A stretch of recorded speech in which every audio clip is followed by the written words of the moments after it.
Hey everyone, Kevin Mitchell here, and in this video today I'm going to be talking about the post-antibiotic apocalypse and the plan that we now have in place as a worldwide plan to avoid it.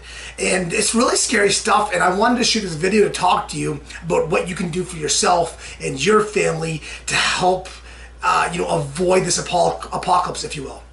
So just a little bit of context. What's happening is antibiotics are now becoming immune to the bacteria and the microbes that they were meant to kill in the first place.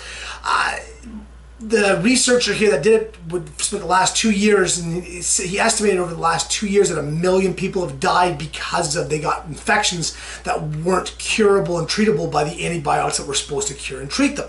And after spending 2 years conducting this study, he found, and he's estimating now, that 10 million people a year are going to die by 2050. It's a huge problem. That's why it talks about the apocalypse, because this is a major problem, guys.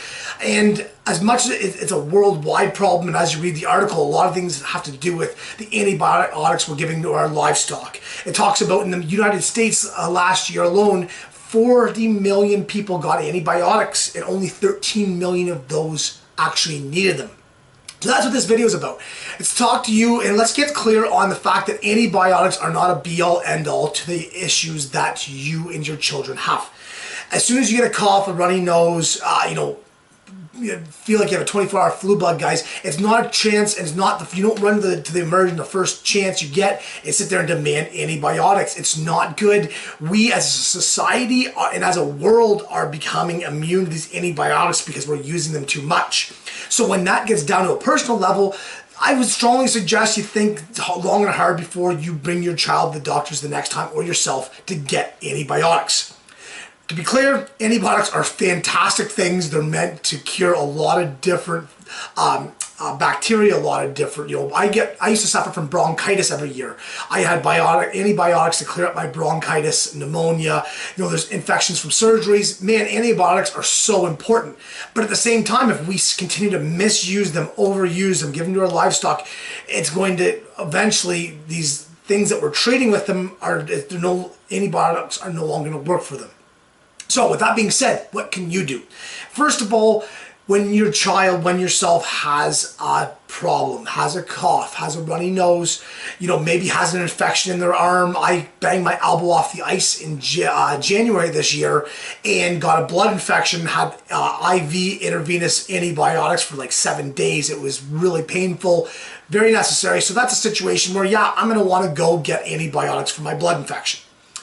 But I had mentioned before I had bronchitis. Well, instead of going to the doctors 2 or 3 times a year to get antibiotics for my bronchitis, back in 2012 I decided to use the information age in which we live to study the different natural remedies, the different alternative fixes, the alternative cures for my constant croupy cough.